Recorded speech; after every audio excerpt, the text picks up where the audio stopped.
Balls are back. Yeah, they had us the first half, I'm not gonna lie. Oh, could be Wayne! I think I got my swagger back. Oh! I love it, baby! Them orange britches. Something about them orange britches. Tennessee wins! By Tennessee, Jawan Jennings. Jennings makes the catch. Ball hit high in the air into right field. Going back to Sayre. And Tennessee can say hello, win column. A grand slam in the bottom of the ninth. You can't draw it up any better. We just won a basketball game, and we're very happy right now. I made up my mind. I don't expect to ever look back. I'm going to stay at the University of Tennessee.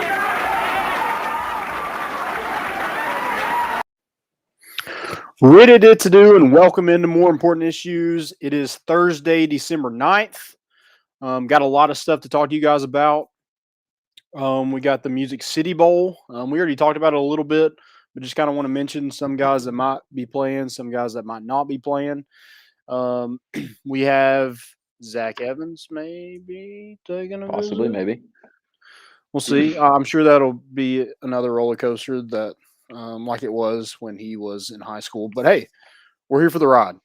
We got a lot of recruiting news. We got another commitment on Monday that marks, I think, 3 in the last week. I think you could get some good news tomorrow as well with a wide receiver out of Georgia. And then we're talking about a game that we would like to forget that happened on Tuesday night. I mean, just ugly. Disgusting. Yeah. Awful. But we'll talk about that a little bit, not too much, because I never want to. I don't even want to see a highlight from that game ever again.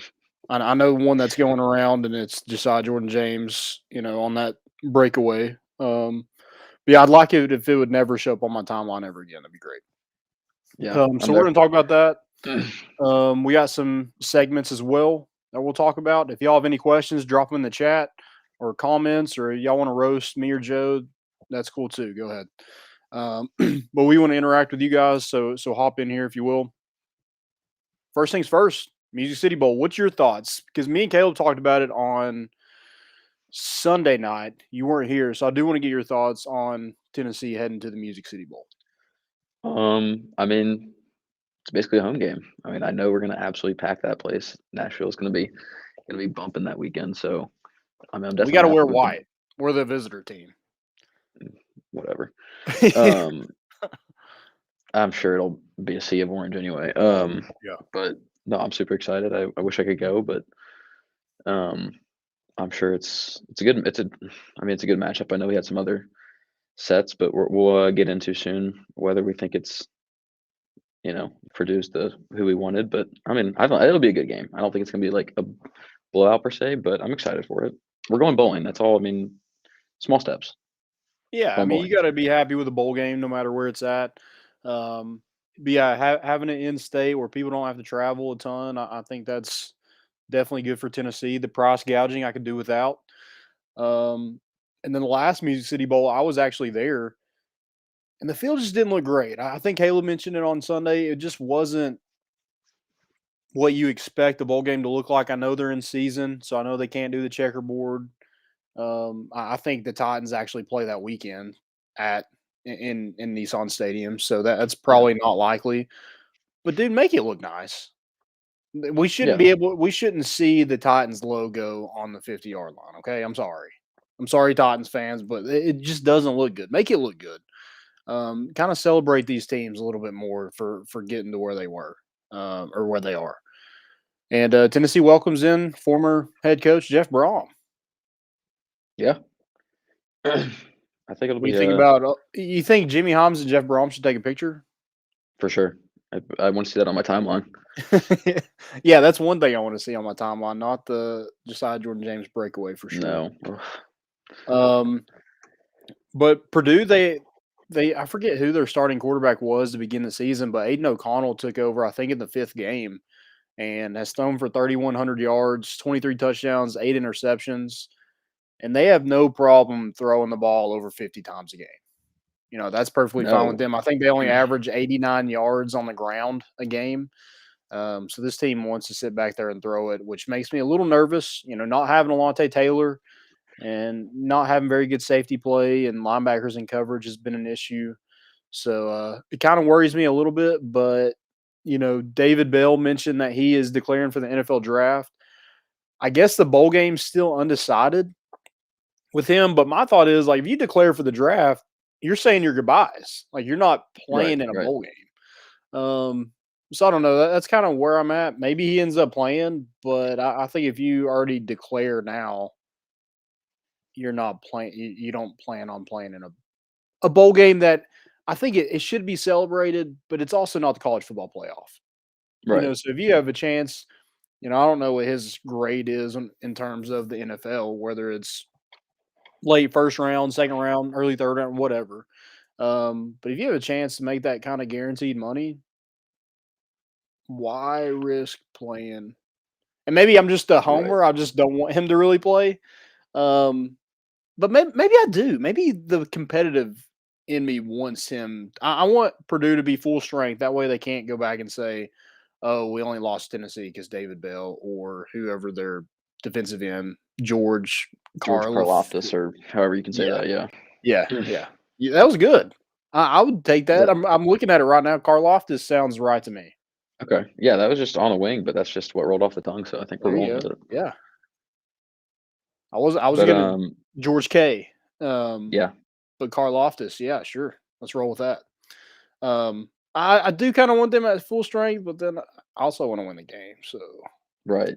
I want them at full strength, but then I see David Bell's got, I think, 116 yards a game, like average. So I mean, like, part of me's like, well, I mean, maybe I would like to at least not get destroyed there. So you're right. I mean, it's kind of like a toss up, but as far as that goes, Karlaftis, what we're rolling with, and Bell they both declare for the draft, but again, they both haven't said if they're playing the bowl game. But I think you're right. Like, why would you at that point risk it? It's not a college football playoff. You've already announced that, like, right now. So, like, would you come back and step back in and be like, but we're still gonna be at the bowl game? Like, if we're not hearing about it now, I feel like they might not play. I don't know. Yeah, it's still up in the air, but yeah, you mentioned David Bell and his yards per game. He is 1,286 yards this season, 6 touchdowns, 93 catches. He is the Big Ten receiver of the year. So, I know Ohio State has a buttload of receivers, but, David Bell topped all those guys, Olave, and right. There's another guy too. I forget his name, but yeah, I think that's a big loss for them. But also, if you kind of look at it, we lose Alontae, so that kind of goes hand in hand. But yeah, Tennessee hasn't done a great job protecting the quarterback. So George Karlaftis will go, and I don't think Cade Mays will probably go in this game. He's looking at the NFL and dealing with an injury as well, so I doubt he goes. So it'll kind of be even. Right. Yeah, that's fair. So they can't really lose our tackle, you lose your end. We lose our corner, you lose your receiver. That's fair. Exactly. So yeah, I am excited about this game. I think it's going to be. I wish it wasn't Thursday at 3:00. Okay, that's just a weird. If it's on New Year's Day at 3:00, that's cool because everybody's usually off. But I don't know. That's a difficult time to catch that game if you're not going. Yeah, I don't know. There's only like 4 set main bowls that day, so I mean, like, I don't see why we had to. I don't know the whole schedule, but I would at least like a night game. If we're gonna do Thursday, give us the 7 or 8 o'clock game. Yeah, hide up the ugly field. I guess it was the same time the last time I went, but I don't know. I didn't have a big boy job yet, so maybe that wasn't. I just didn't care when it was. I was going to go regardless, but yeah, just a weird time at 3. I guess that's 2 Central Time. Yeah. But so Alontae Taylor's not playing. Who plays in place of him? Is it Kamal Haddon, who we've seen quite a bit this season with, guys with some injuries? He's gotten in the game quite a bit. Or do you get, since you have almost a month to prepare, Do you get somebody else ready? Is it a Brandon Turnage? Is it a Deshaun Rucker who's showed some promise, especially in the spring? Brandon Turnage, who was SEC Defensive Player of the Week against Missouri. Does he get a chance to show what he can do in a bowl game like this? I don't know. I just think it's a lot on somebody because you're kind of coming in and this team throws it, 90% of the time. Yeah. I think it probably goes back to, I think we talked about it a couple episodes ago, but it's kind of the next man up mentality, but we're not at practices. We're not there behind the scenes. So if someone's really showing out or vice versa, someone seems to be slacking on one end of the ball, I mean, that's probably a coaching decision that I would trust that they would make the right choice and be able to, act quickly and put the right move people around to the right spots there to prepare for that. But yeah, that Purdue offense definitely scares me, especially with Lante Taylor out. So if we don't get it right off the bat and start the right people, I hope we can make adjustments in the game and really, I don't know. I don't want to see them exploit us and O'Connell drop bombs in the deep backfield. Right. But it seems like Purdue is like only great when they play really good teams. They call them like the spoiler makers. Oh, I like that. I haven't heard that, but I like that. Because they they play Ohio State. They beat them a couple years ago with Rondell Moore. I think they're the ones who beat Wake Forest, correct? Yes, Okay. I think And because they beat who else did they beat? they beat this year. Yeah, Yeah, they beat 2 ranked Iowa and 3 ranked Michigan State, and we That's did right, make that Michigan joke that State.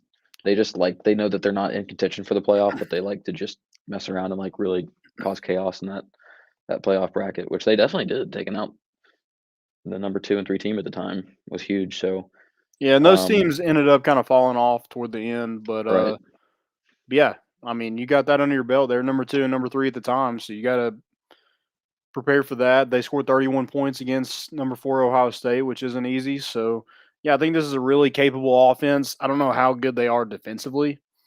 I mean, they've got some shutouts. I mean, Iowa's terrible offensively, so I'm not reading into that.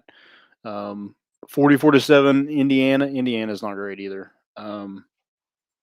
I don't know. I think this Purdue team's a pretty good matchup in terms of. I think they're a quality opponent. yeah, for sure.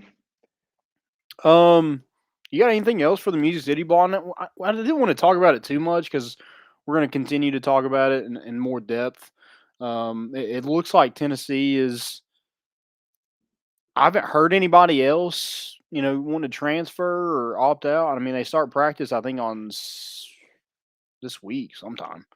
So if you're going to make your move, next week you can't go on visits. It starts that dead period. You can't go on visits. You can't, see coaches. They're traveling around, so they can't, come visit you or anything like that. So if you're wanting to open that thing up, you would think now's the time to do that. If you Right. wait into next week, you're not visiting anywhere unless you go on your own dime, and you're not meeting with coaches. So if you're wanting to be somewhere in January, this is the time to do that. Maybe they want to go through spring and kind of weigh their options at that point, but then you risk, not going to a place you want to go because they might not have a spot for you. Right. And I'm a little surprised that we haven't seen any, moves from the transfer portal. Maybe that says a lot about this staff. They're able to keep guys that aren't really playing to kind of sell them on where they want to use them going forward. But I mean, some guys that barely like D Beckwith, Jimmy Holiday, like guys like that who, you thought maybe would have a role in this team and just really didn't. You would think you'd see them in the portal, which, that's the easy thing to do right now is enter the portal, but we haven't seen it from hardly anybody. I mean, Tyon Evans, and that was just a weird. You saw Harrison Bailey in the middle of the season, but the Tyon Evans thing, I mean, I think he's a special talent. I think he's injury prone, but it just seemed like he didn't want to be here and went to Louisville. I mean, Louisville's not a contender for anything, so that was just a weird I don't know. I just didn't really understand, other than he just didn't want to be in Knoxville. Right. I mean, Harrison Bailey made sense. Obviously, I mean, you saw how much we hyped him up before he's coming in. He's got extremely raw talent that just doesn't fit into what we're doing right now.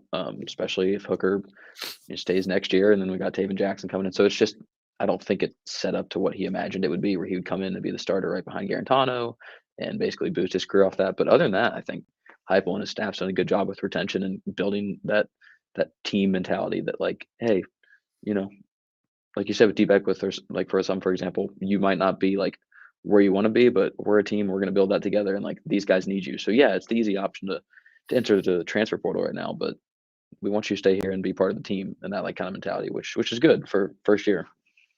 Yeah, I definitely think that this team is bonded together and really have it's a different vibe. It seems like there's not really it seemed like Brian Mao or Darrell Middleton. There was always that Twitter drama, Yeah.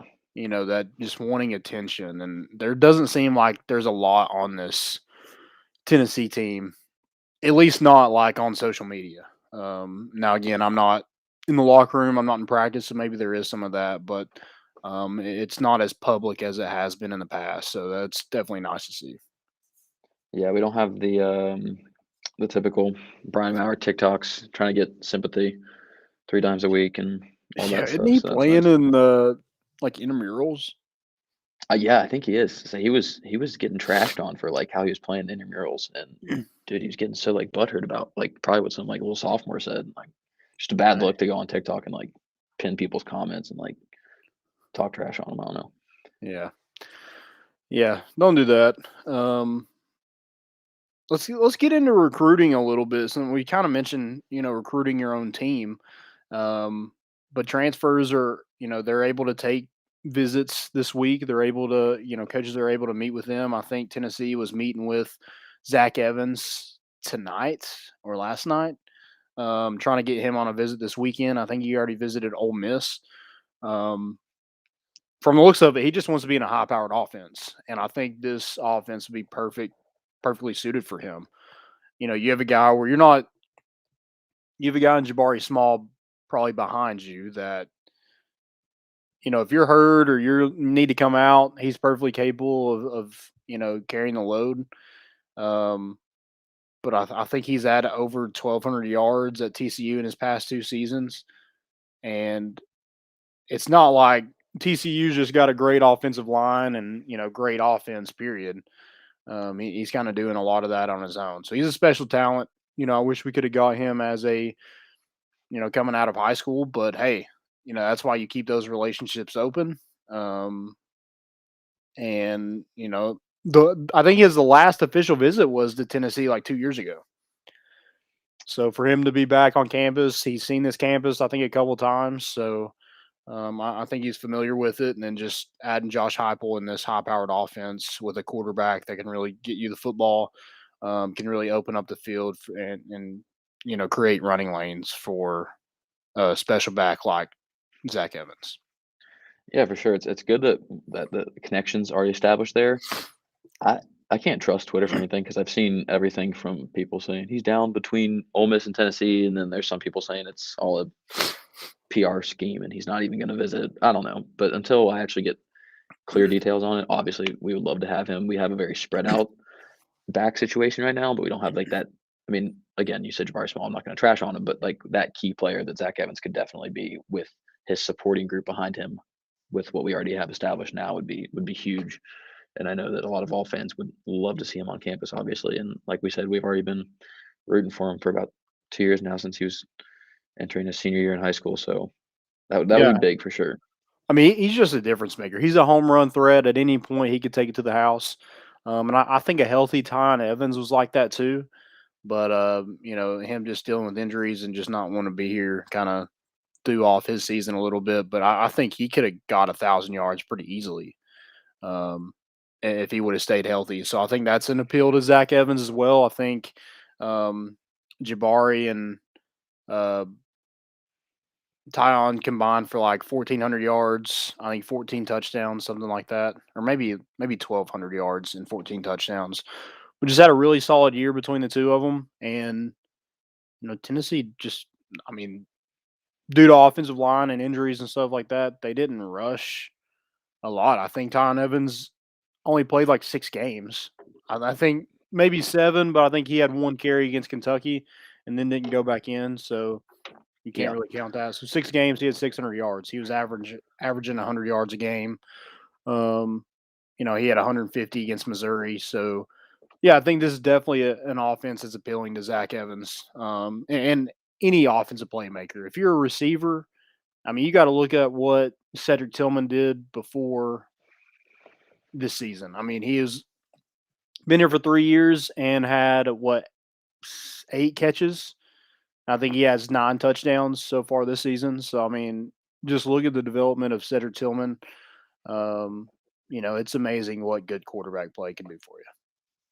Right. I mean, I think hiring Josh Heupel, some of these recruits that we had talked to or the players that weren't sure in Tennessee just didn't make the cut. I think probably raised their alarm a little bit, and then after watching the season play out and see that there is very great offensive development there, and seeing where you can fit into those positions, like you said, how he's probably picturing that, if I get into that spot that Tyron Evans was in, and I can do this at TCU, I don't see why with that new power offense that they have.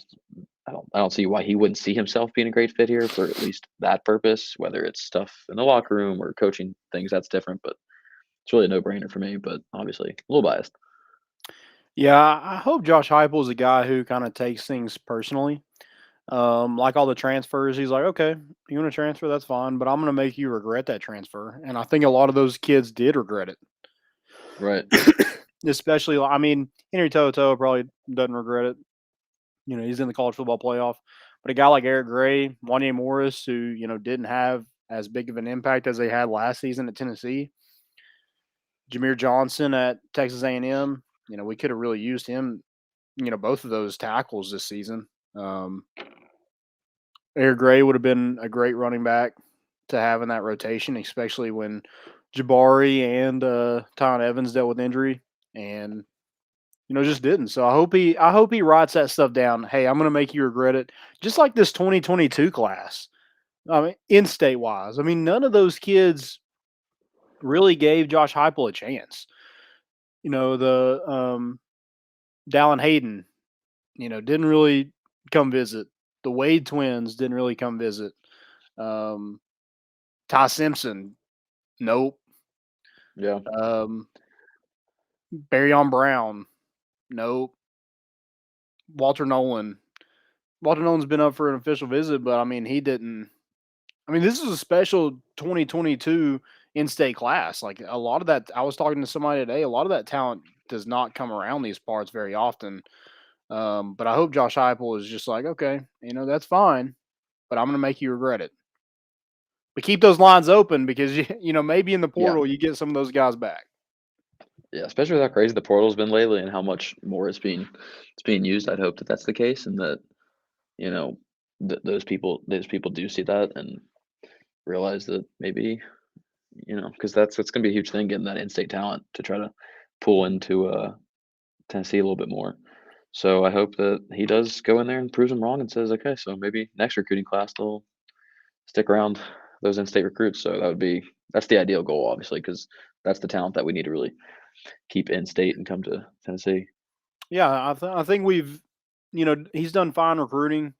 Didn't get those in-state kids, but I think he's done a fine job of, you're kind of behind the 8 ball with the 2022s. You're getting some of these JUCO guys and, kind of missed out on a lot of the in-state prospects, a lot of quarterbacks that you probably would have been in if you had something to sell to them.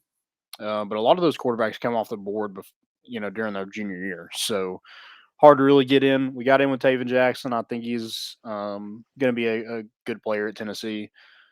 But yeah, I hope he takes it personal because, I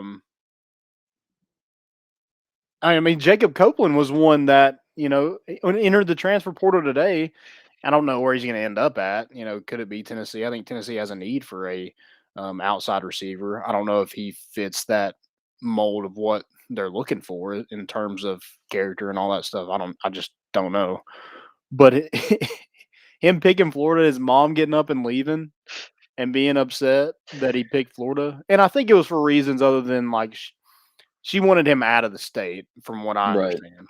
But for him to pick Florida and then kind of transfer 2 years later, I'm like, Mom's right. You got to listen to Mom. Mom was always right. You got to recruit Mom harder than you got to do the kid. Yeah, seriously. I mean, that's one of those where I kind of hope.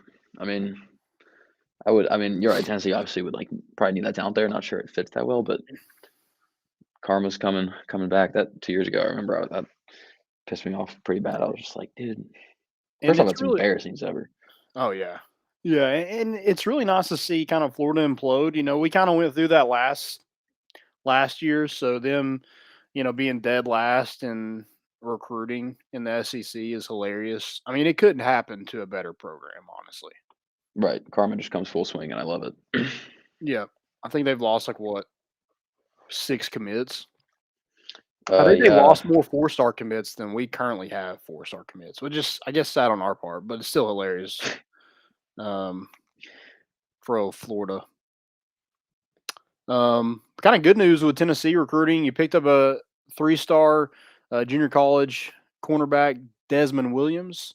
He's 5'11", 190 out of East Central Community College. He is listed as the number 1 JUCO cornerback in the country and number 5 JUCO player overall in the country. Played in 23 games in junior college and had 13 interceptions. I think he led the conference in interceptions this season.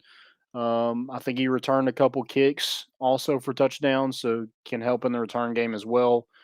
And the third DB commit in a week.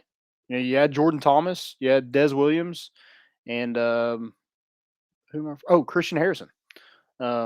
So building that depth at defensive back, I think it's huge. When you look at Alante not really playing, you don't have a ton of guys behind him that are options. I think we named Deshaun Rucker and Brandon Turnage. I don't know anybody else that plays cornerback, honestly.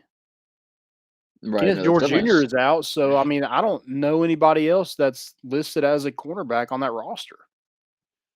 No, it's definitely depleted in that spot. That's why, I'll take as many as we can get and just test them out because that spot is depleted. So that's somewhere that we really need to fill in. Yeah. And I think Desmond has 2 years of eligibility, so he's a guy that they're hoping they can come in and help out immediately. He has offers from Houston, Mississippi State, Memphis, West Virginia. Some nice little offers in there. And again, you can't coach ball skills. I mean, you can practice them all you want to, but if you don't have that in you, you just don't have it. So a guy that can come up with 13 interceptions, I'm all for that. For sure. Oh, yeah.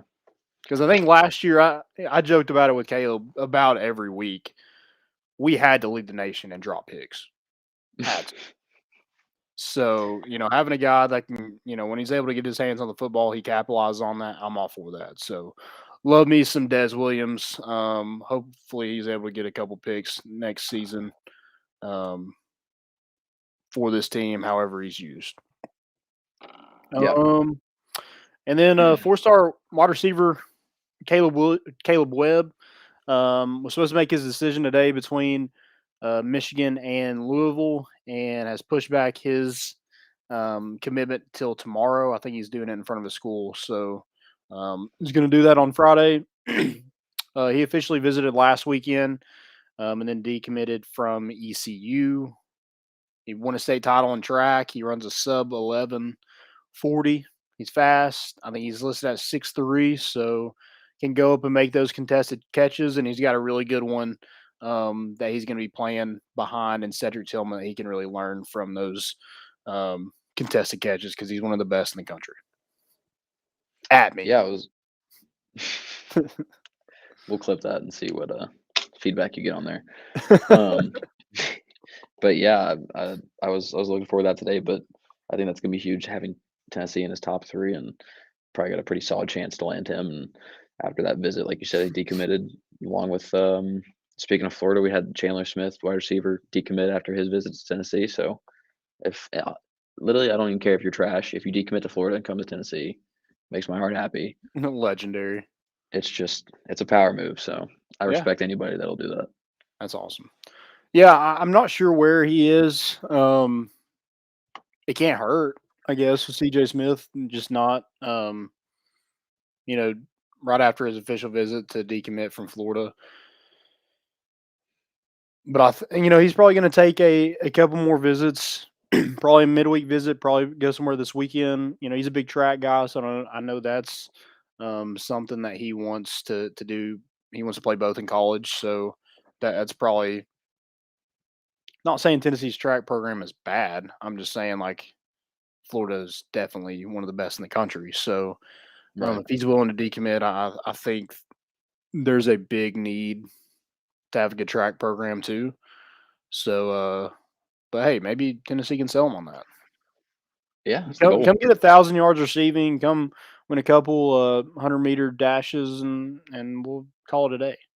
Yeah, actually, I mean, if our track program, I mean, Coleman's going to be those records are different, but if we're not that good, then you can just beat more records. So I mean, that's what I'm selling them on. I'm like, look, if you want to do track as well, we got some vacancies on that We got that record Gatlin. list. We got Right. Coleman. I mean, Yeah. the list goes on.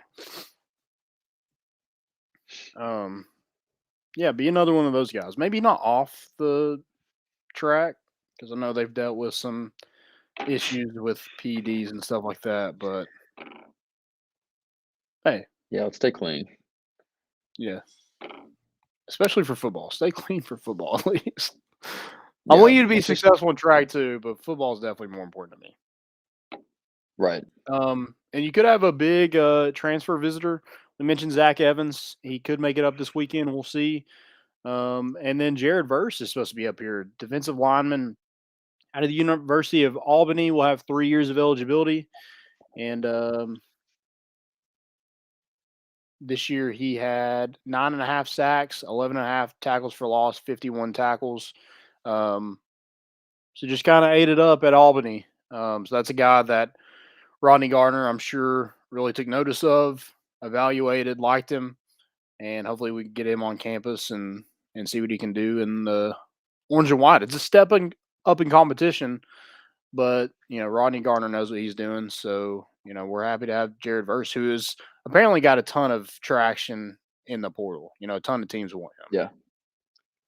Yeah.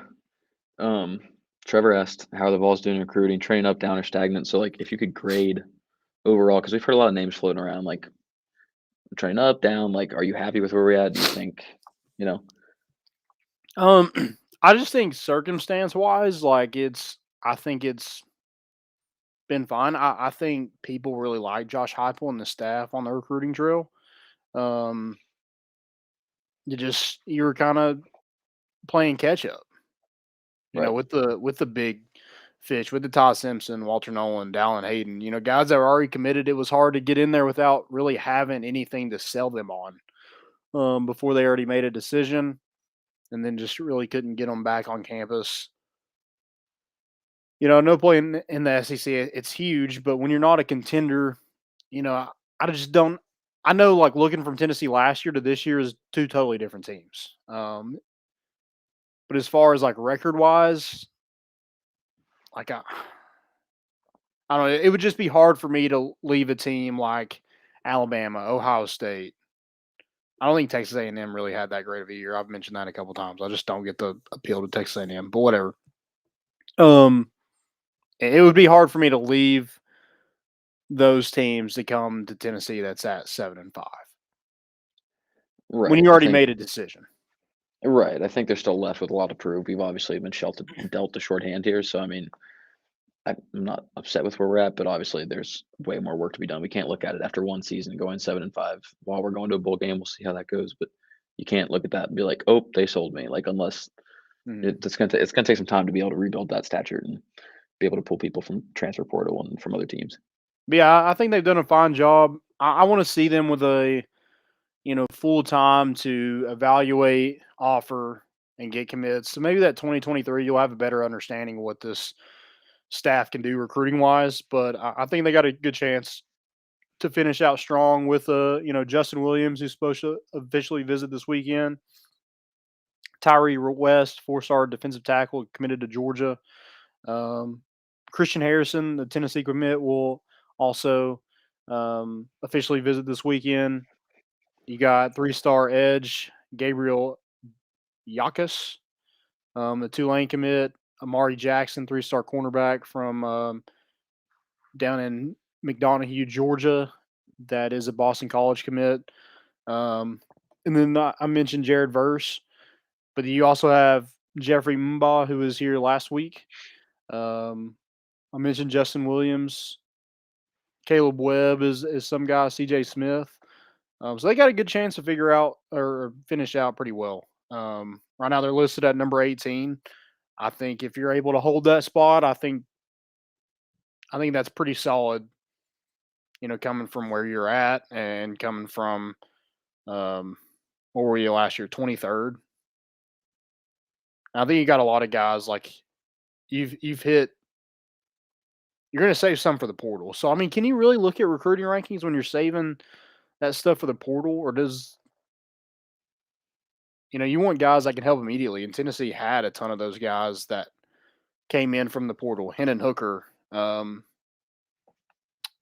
Jones, Caleb Tremblay, Dejon Terry, Javante Payton. A ton of guys that really came in. And I mean, Brandon Turnage really only played one game, but he was Defensive Player of the Week when he played. So Tennessee definitely had some good pickups out of the transfer portal, and so hopefully they're able to add some more and keep this recruiting class that they have right now intact and add some more to it. And I think, yeah, I'd give it maybe a B minus, B plus, or B, something like that.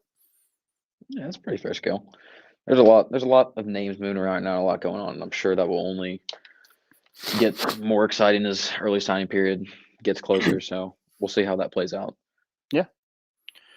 Yeah, we'll see. I guess that's a week. We got a week until National Signing Day. Yeah. That's nuts. That happened fast. But yeah, a lot of those guys will sign. I'm interested to see if Tennessee signs another.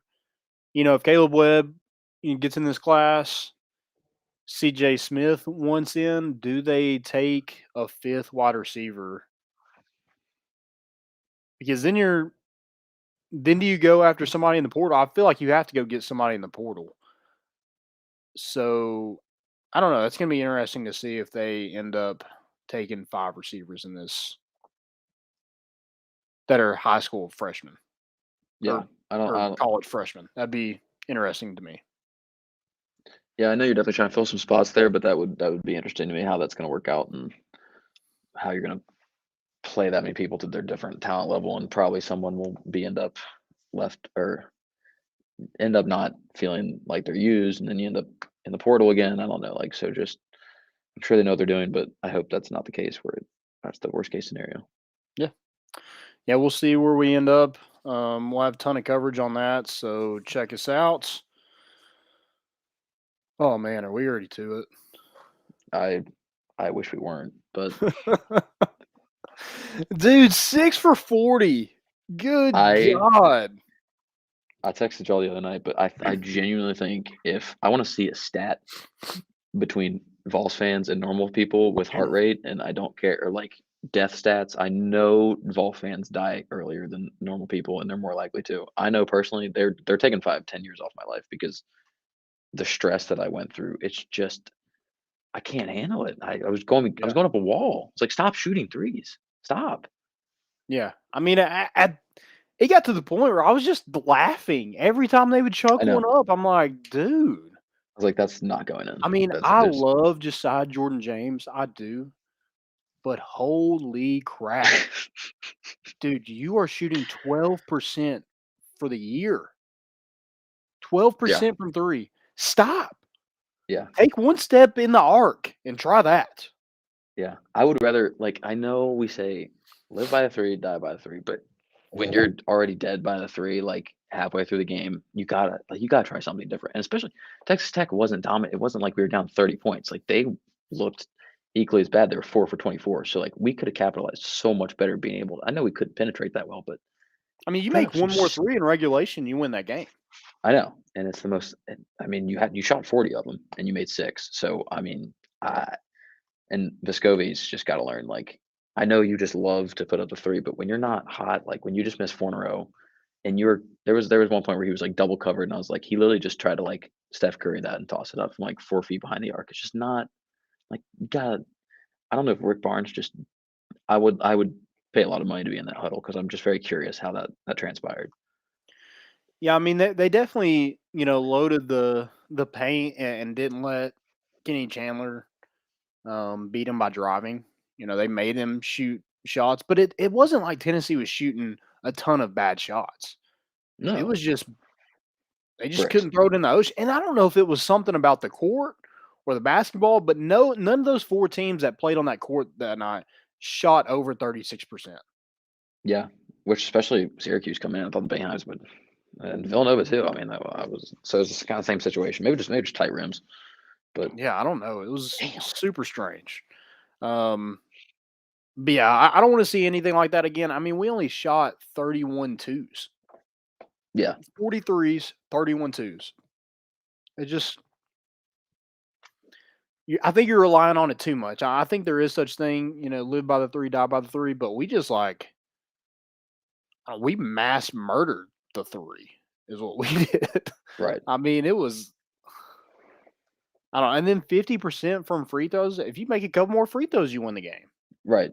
That's one of the things. That's one of those games where you say like, I'd rather just lose like we did to Villanova and just get stomped out, so you can look at it and not be like, you shot 43s. And if I told you we went 10 for 40 from three, and we beat that team by 10 points in regulation, it's like, oh, you guys played well. It's like, let's just ignore the fact that you missed 30 other 3-pointers, but the fact that you only made 6 and still lost the game after going to overtime is just that just nags me. That whole game was painful to watch. And then once obviously Josiah's missed layup was, I knew the game was over right then. I was like, no. Oh yeah, that's game. you knew we weren't winning that when we had a wide open breakaway to take the lead and just botched. I mean, it was a perfect representation of that game. That's what that game was. Yeah. Like the stage is set, Madison Square Garden, Texas Tech, Tennessee. Two really good programs, and that's the kind of basketball game we got. Yeah. Well, And I it honestly thought, is alarming because that is a big stage against a pretty good basketball team, and for them to come out and shoot like that, I'm like, dude, that's. I mean, because those are some of the games you're gonna be playing in March. right. We gonna have another performance like that in March?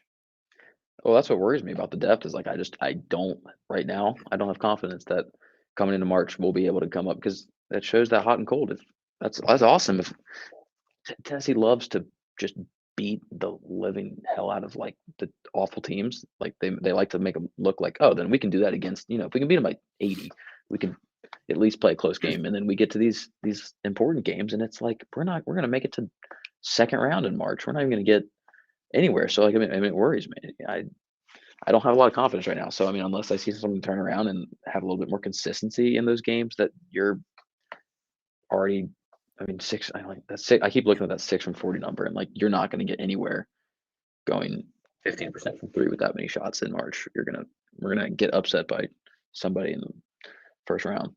Yeah, 100%. Yeah, that's definitely alarming. And Tennessee gets absolutely nothing from their bigs offensively. No. I know John Fulkerson had 10 points, 10 rebounds, but in 36 minutes, I didn't think he played very well. I think he had some really nice blocks. I think he had 5 blocks in the game. But Olivier played 13 minutes. He was a non-factor. Didn't really give you much. Urosh didn't give you much, which he never does. So I'm just, I don't know. It's not great. I mean, Josiah Jordan James gives you a lot defensively. I think he's Tennessee's probably best defender. And he had 9 rebounds. Dude, 1 for 8. Yeah. You're shooting 12% from 3. Like, why? Zakai Ziegler, 1 for 7. Victor Bailey from field goal was 1 for 6, 3.1 1 for 6. Justin Powell 0 for 3 from field goal 0 for 3, 3-point. Like, they only shot threes. Like, stop. Yeah. Do something And else. I mean, you're not Kyle Korver. You don't just right. go in. You're not in a basketball game to just shoot threes. You're not good enough Yeah. to do that. No. And it's it's not like we just. I mean, I don't know if the mindset was like, okay, we got to get our break eventually. Like these are good players; they're going to start making them. But at halftime, I don't remember what we were. I mean, it was I think 29. I think we were 2 or 3 for 29 by halftime, and it was like or 27 or something like that, where it was like, okay, it's a pretty good idea that let's draw it up that penetrate, shoot mid-range shots. If you miss 4 mid-range shots in a row, I'm at least happier than you just going up and tossing up threes and they're just breaking every time. So, I mean, I think you're right. Fulkerson, while he was the only player with double digits and he had 10 rebounds, I didn't feel like he was as much a presence on the court as I've seen over the past 1,000 years of him playing at UT. So, just there's a lot of stuff I would like to see them worked off. Basically on everybody and every aspect. Yeah, just not a great game. It was not fun to watch. It wasn't fun to watch. Even if we would have won that game, it wasn't fun to watch. Oh, I didn't want to win the game at that point. But then you lost and only scored 52, and you played 5 more minutes of overtime. I mean, it's not good. And it's not like Texas Tech had this just huge presence in the lane. I think most of those guys were 6'8". So, I mean, it's not like they had what's Azubuike from Kansas. You know, they had a couple of those guys in there. No, it was our bigs would get the ball and they couldn't do anything. I mean, Texas Tech was good defensively. Tennessee was too, but Texas Tech just shot a little better was the difference in the game. You know, you had Tennessee's bench players stand up 40 times, you know, with their little hoping it goes in, and 34 times they were disappointed. 41 if we're I'm gonna do it to you. I'm gonna show you the picture just to make you cringe a little more, but we got the whole bench standing up, and then so yeah. Hey, the bench players are getting their leg workouts in. I'll tell you that. But yeah, they're getting their damn, squats in. I mean, they're get gonna 'em a have that break. cake, you know, going to Hannah's on the Strip. That's damn straight. Good for them, but yeah, just not great. Let's forget about it. Tennessee hopefully moves on. As uncomfortable as I was watching that game, I would have made them ride a school bus back from New York City. That's what I would have done. Yeah, I made don't. those fans sit through that game, really? Yeah, We're not I would taking a be plane back. You're right. livid. Yeah. Yeah, it better be a sad ass bus ride. I don't want any talking. Just No. silence. Because if I'm Rick Barnes, I just have to be so frustrated with the fact that, and part of it, I mean, I'm not gonna like put the blame on him or whatever, but that last play of the game in regulation, at least 4.5 seconds coming down, and you've got maybe the display was wrong, but they had a timeout that it was showing on the screen. I don't see why you don't call a timeout there. You had Vescovi was wide open on the wing, and if you're not going to call timeout, he should have cut in. But of course, I get Vescovi wide open from 3. I'll take my chances most days. But after seeing most of this game, drive in. It's a tie game. Go up for it. And if you don't get it, you get the foul. And worst comes to worst, you tie the game and go to overtime if there's a no call. But I mean, if you're Vescovi and you seem to have a wide open lane, you go in there, dish it off. The defender was coming right out to cover Chandler because looked like he was about to take a 3 and just draw the foul. I don't know. Like, it's just, I hope they at least saw that and go back and look at it and just realize that was just like a sloppy game. It was disgusting. But if we're going to see more of that this season, it's going to be a long couple of next months. Yeah, and I think another thing that's alarming, you've had, 3 games that Tennessee's looked pretty bad in? Texas Tech, Villanova, of course. Tennessee Tech, they didn't look great. Colorado, I didn't think they just looked incredible. You won that game by 15, but I thought it could have been a lot more. I don't think Colorado's very good. And I think at ETSU, wasn't it close? I guess it wasn't close at halftime. I thought it was. Yeah, just not. They've had. Yeah, they've had a couple games where they haven't looked good. So, I think consistency needs to be something that you fix fast. Because I mean, when you come into the SEC schedule, it's not like it gets easy. No. You know, LSU, Alabama, Auburn, Kentucky, Florida. You play Arkansas, Texas, it's going to keep getting and harder. even the rest of this schedule. You got Memphis is terrible, but I mean, the way we looked on Tuesday, Memphis could beat us. Yeah. Arizona looks good. Alabama. It's Yep. gonna be that stretch is going to be either really painful or we somehow flip a switch, which seems like the not so likely option right now. Mm-hmm. Yeah, we'll see where this team is at. You know, they just got to find a way to get to the rim. I mean, I don't think they did a great job of, you know, ball reversals and everything in the first half. I think they did a little better in the second half, but then there was that mental hurdle of trying to throw one in the ocean. Yeah. I feel like they have the building blocks to do it, certainly, with the talent that they already have. I mean, I think they have a lot of talent that's not being utilized to the best ability right now.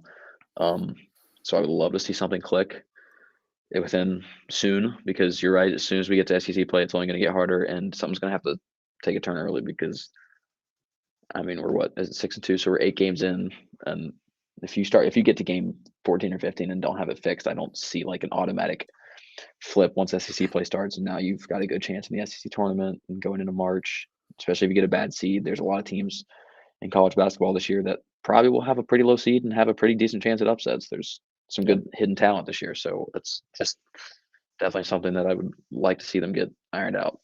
Yeah, 100%. Yeah, they got 2 tune-up games until they play Memphis and Nashville. So they got UNC Greensboro on Saturday at 4:30. Then they have USC Upstate at 7 o'clock on Tuesday. And then they'll have Memphis. Is that on? When is that? The 18th. Is that on Saturday? That is on Saturday. Yeah, Saturday. Yep. In Nashville. So, and then it's Arizona, Alabama, Ole Miss, LSU. So, you know, you don't really get a huge break in between those games. So UNC Greensboro, USC Upstate use those games to fix what you need to fix. Get that rotation set. You know, get those bigs some work. I think they need all the work they can get. And, you And know, more if you rebounds. got UNC Greensboro, if you got to throw it into Olivier and Fulkerson and Brandon Hunley Hatfield and just let them do post moves all game, hey, do it. I know Whatever it takes. Fulkerson was the king of post moves. I used to love him. I mean, he gets in the paint, and I'm like, he's got a good chance of just turning around and making this kid look stupid by doing a little turnaround jumper on him mid range, a little 15-footer, floater all day. I'll take it. But rebounds too. Those big guys got more rebounds. You know, some of those guys are still kind of injured. I know Josiah Jordan James. You know, John Fulkerson has the thumb injury, so you know maybe we see those guys get back to full health sometime this season. But I'm on high alert. I just don't know what to think about this team yet. No, neither do I. I'm not as excited as I was, but I'm sure we'll have a really good game against. Well, I'm not sure of it, but if we do have a good game against Memphis, Arizona, or Alabama in that stretch, I'm sure I'll be right back on the wagon. So, right. All right. Well, do we have any more questions from anybody? Check the chat. Anybody roast us? I hope. I haven't kept the Twitter chat open too much, but I like a little. I'm cool with the roast. Yeah. I will say this: Sonic really just threw off my night. I love Sonic. I try not to eat fast food, but when I go, I like Sonic. I think their fries are very underrated. I know a lot of people get tots. I get fries because I think their fries are good. And dude, I was the only person in the drive-thru line, and it took me 20 minutes. Dude, anytime I've ever had Sonic, it literally like I just almost pull out of the drive-thru because I'm like, this is like, what are they doing inside? Like, and I'll watch them and they're just like talking. I'm like, is this like a nationwide thing? Like, I've been to several Sonics, and like, you guys just like, is that your motto to just? Yeah, it's because they don't have the all I got roller was skates. 2 number ones. Like I didn't get anything. I didn't get an ice cream or Sonic Blast or anything like that. I just got 2 basic meals, and 20 minutes. And it wasn't even different meals. It was the same thing. The same stuff on the burger in 20 minutes. They even Was it went like behind me and gave the food to the person behind me, and they pulled out and left. it wasn't like right before they closed? This is like prime time hours for food. Yeah, this was at 7:15. Yeah, That's it was great. unbelievable. Sonic's on blast right now. They're on the hot seat. Yeah, I mean, I'm thinking about calling, just be like, "Yo." I mean, I waited for 20 minutes. All the dude said was like, "Sorry about that. It's like 20 minutes to I'll drive get through. This isn't a sit down. a free ice cream or anything." Oh, Seriously. yeah, this is it's $7. I don't do well in those situations. I would have been so enraged by like 5-10 minutes in the drive Oh through. yeah, yeah. I was getting a little antsy. I'm like, dude, I gotta eat. I gotta record the show. So can we wrap this thing up? I mean, my dude, just give me something. Just give me 2 Coney deals. You got those ready? Just throw them in there. Oh, I don't know. Yeah, not a great day for Sonic. I guess I caught him at a bad time. yeah. They The couldn't customer they couldn't hit a service. shot either. God. Let's go to what's trending. What you got? The first thing I got is um the EA Sports is aiming to launch its new college football game in the summer of 2023, says the Okay. CEO of Collegiate Licensing. I can take that. I remember when they announced that like it was like that 2 they years could ago. make it. Yeah. Yeah, and then that they were like, oh, it's gonna be like a long time though. I was like, oh, we're not gonna get this till like 25 or something. Like I'm literally gonna be out of college by the time this thing drops. But next summer, Yeah. I'll that's gonna be electric. Oh, yeah, I'm gonna gain some weight for sure. Oh yeah, gosh, I'm so See, excited. there's no more like, it's trying to get that beach bod. It's trying to get that keep off that NCAA bod. Oh yeah, like I'm sitting inside all day Oh yeah. because I think the last one was NCAA 2014. It was 14, right? I think back on Yeah. my Denard my Robinson. PS2. Oh, those were the days though. The little mascot versus mascot games. Those were Mhm. elite. Road to Glory. Oh, I'm so excited that I just know that that's gonna be the most nostalgic, like that opening intro. They better not put some bum on the cover or do some stupid soundtrack because that's just gonna. And knowing EA, it'll be pay to win, and they'll spike all these packs with coins and just make it trash. But I'll Yeah. enjoy it while we got it. Yeah, I'll pay for it probably. Yeah, I'll I'll do what I do for Madden every year. Your mic's unplugged, I think. There we go. Can you Yeah, hear you're me? good. Yep. Okay. Sorry. I don't know. It didn't unplug. It just went out. I don't know. But yeah, that's the only game I want. So like, I'll just stop buying every other game. Oh, I'll put down Madden for NCAA all day. Yeah, Madden sucks. Madden's trash. I can't even play 2K anymore. Any of those games are just. I'll get it for like. Repetitive. I do the same thing. Yeah, it's the same thing. I'll do the same thing every year for Madden. I didn't this year. I was proud of myself. But every year I get Madden. I buy the extra version. I get the cool packs. I get like an 83 overall ultimate team, and I stop playing the game. And the next thing you know, I hop Yeah. on like a month later, and everyone's got 95 overall. So it's like, what's the point? Yeah. No, I feel that. And what sucks is like those games are the only games I'm good at. Like I play Fortnite and Warzone and stuff like that. I'm not very good. Like I'm just not great at shooter games. But I'm really good at like 2K. One year I broke my ankle in the summer and I was like ranked in 2K. Like that's how good I got over the summer. Okay, Yeah, no flex, but yeah, I used to that's be the best though. pretty legit at 2K, and then I just can't play it anymore. It just sucks. Like the Yeah, grind of it is terrible. You got to do like the freaking park stuff that's trash, and like when you start the game, everybody else like I guess bought all the stuff, and I don't spend any more money than I have to on the game. So like they have these 99 overall guys, and you're there with a 60 overall trying to like get a rebound and build your guy up, and it's just it's nonstop losing until you play it for months. Right. You're still rocking the brown shirt and gray sweatpants on parks, and like everyone's got the Yeah. crazy And those tattoos. 2K shoes. Yeah. Yeah. That's the problem. It's literally just a bunch of sweats nowadays. Like you don't have a chance unless you're just spending $100 every week on it. Hmm. And then the Madden, like they try to do that like quarterback thing. It's just trash. It's so bad. Yeah. I got like the college comparison or whatever. I didn't play this year, so I don't know that much on it, but Where you had same that thing every year. one year where you were the quarterback and you had Colt, the wide Oh. receiver, and I'm Yeah, just I know what you're like, talking good about. Lord, that is gross. We're just putting Yeah. people on blast. I love it. I know. What else do you got anything for what's trending? Yeah, I was seeing that in the Oregon wants Chip Kelly back. They're gonna look to talk to him for his UCLA position, and obviously it's Chip Kelly. They would love to have him back, I bet. Yeah, I mean, Spencer Rattler was said to go to UCLA. Does he end up going to Oregon now? Oh, that's interesting. I didn't think about that, but I keep an eye mean, on that. surely he Maybe, won't go to UCLA if Chip Kelly's not there. especially, I mean, I don't know what that would open up for UCLA job, but Kelly's a tank. He went he went 46-7 at his time at Oregon. So, I mean, Oregon's already they were halfway there this year. So, Chip Kelly Yeah, can get there.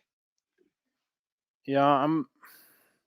I just think it's going to be the Pac-12 is only going to get better with Lincoln Riley there. Right. I mean, do I think it's still super competitive? No, but it's going to be Oregon or USC probably is going to win. So yeah, why not go to Oregon's got those recruits. So if I'm Chip Kelly, if I want to compete with USC,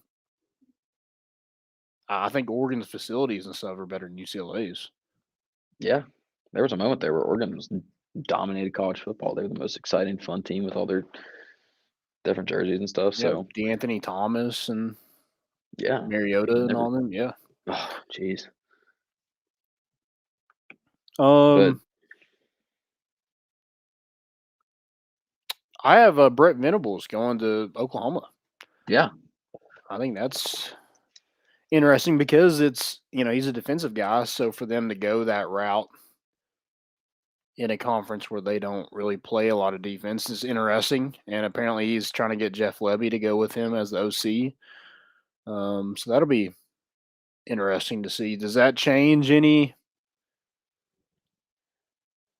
Arch Manning or anything like that? Does it change, him looking at Ole Miss? I know him laying in a bed with that girl saying, Yeah. hotty toddy. But, does Jeff Lebby change that at all? It's going to be interesting to see because, I mean, I think that's a good hire. I mean, he's waited, I guess, on this opportunity to go to one of the top programs because he's turned down every time Tennessee has an opening. Brett Venables is up there, or at least talked about. But he has kind of stayed his time at Clemson, and you're seeing a lot of Clemson, at least defensive guys, decommit because he's leaving. So Yeah, I was just about to ask. this is downfall of Dabo. Yes, I was literally just about to say. I'm pretty sure this is the downfall of Dabo and Clemson. I mean, I think we're witnessing That's a awesome. That's legacy cool just to me. I can't crumble stand at our this. feet. Oh no, get off TikTok. Come on, but calm down. TikTok. There's gonna be. I hate him, dude. He's so weird. Yeah. It's almost creepy, like how weird he is. I understand he's probably a nice guy, but like his whole stance on the NIL, he's like, I don't want to coach anymore if we're going to pay players. Hey, buddy, you're still Like coaching. you're already paying players. Like Yeah, exactly. DJ Ugalale didn't come all the way from California to freaking what is it, Clemson, South Carolina. I think it's close to Greenville. For nothing. right. And I mean, it looks like not a healthy marriage, if you ask me. No, that program's gonna be. Hate to see it. See where that goes in the off season. Yeah, it's a I tragedy. thought we were going to pull them in a bowl game. I saw some projections on that. Yeah, I know their no, defense is pretty good, but dude, we would eat up some of that horrible Clemson offense. that would be so fun. We'll battle the orange, but it's Yeah. fine. We got Purdue instead. I thought we were gonna get Penn State for a little bit too. That'd been great.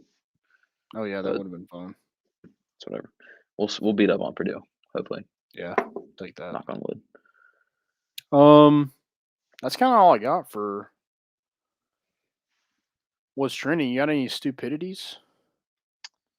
I don't know if you saw Chris Sims was on Pro Football Talk and was drawing comparison between Tua and Taysom Hill, and it wasn't as much what he said. He said he was comparing that Taysom Hill is better than Tua, and that Tua only does check down 5-yard passes, and that anybody can do that. But this man got flamed on because he went on the show and he started being like, "Hey, you idiots on Twitter." He pulled a whatever. Oh The guy God, that called the Tennessee game. Yeah. Fran, Yeah. whatever. Yeah, For Schiller. Fran. What a stupid Dumbass. name.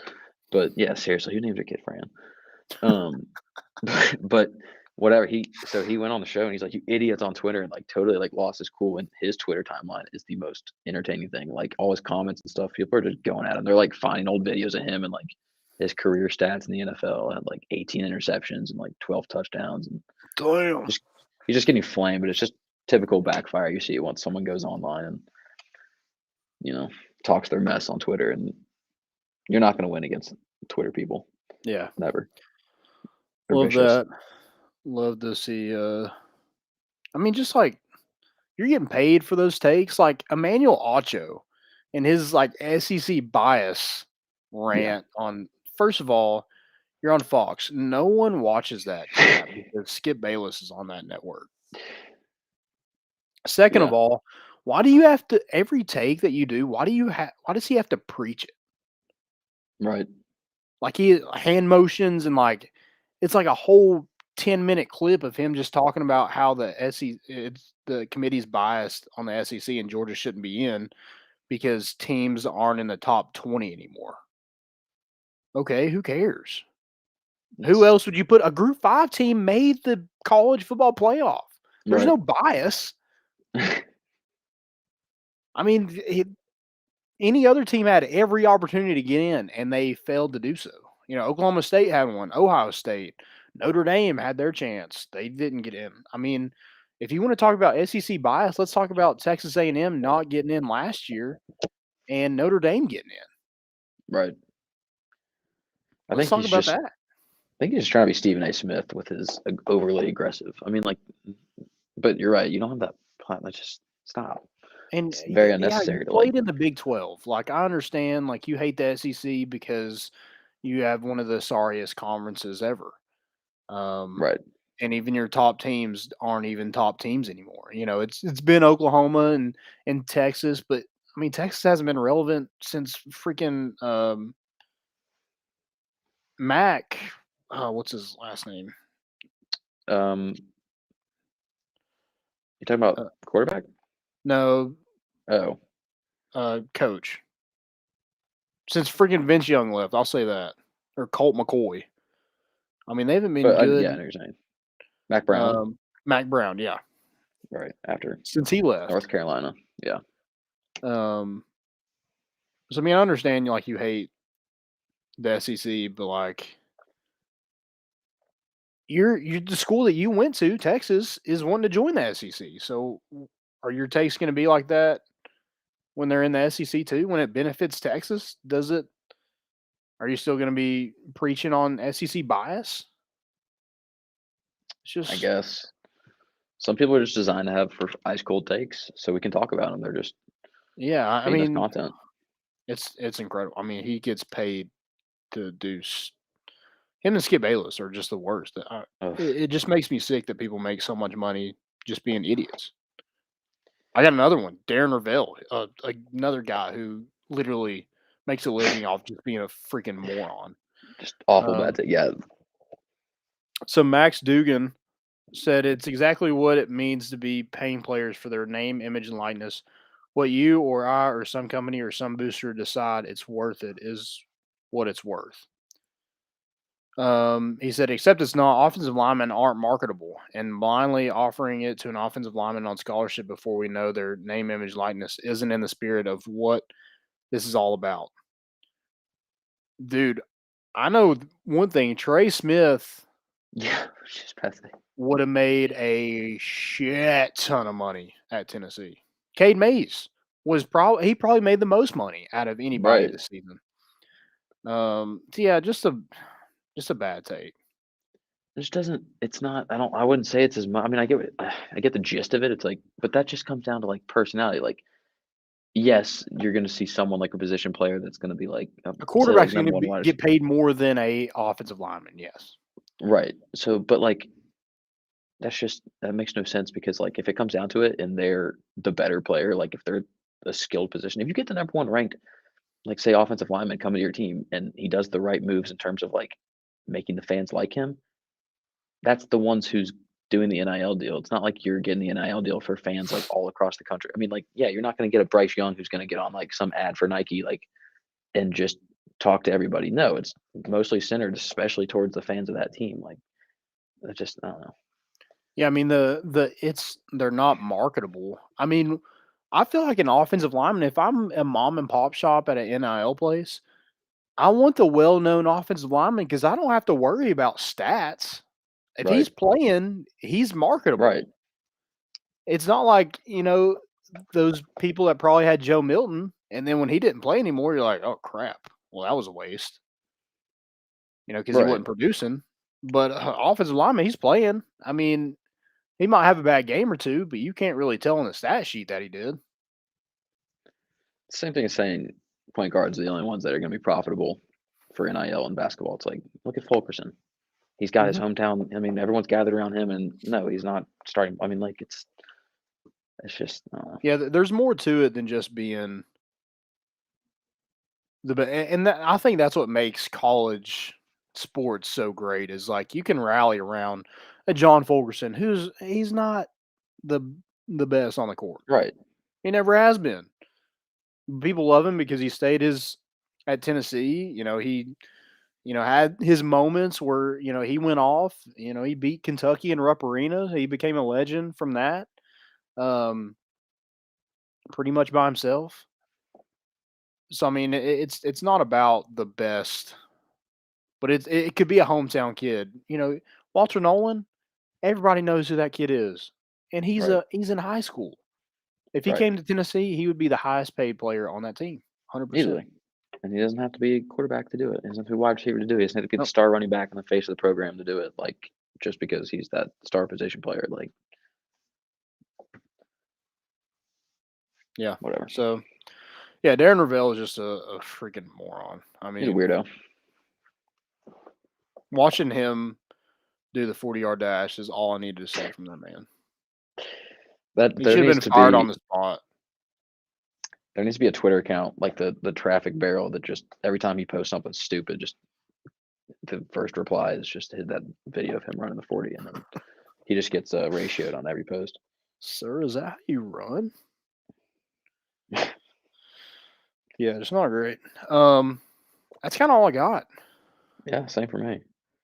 It's a good episode. Guys, we'll be back Sunday night, and we'll have a lot for you guys. Hopefully, we get some good news on Friday from Caleb Webb. We will be talking more recruiting news, as national or early signing day gets closer, and visits starts trickling in and stuff like that. We will have Tennessee against UNC Greensboro on Saturday, so we'll talk about that. And whatever else is going on. So stay with us. Check us out on Twitter. Check out our personal accounts as well.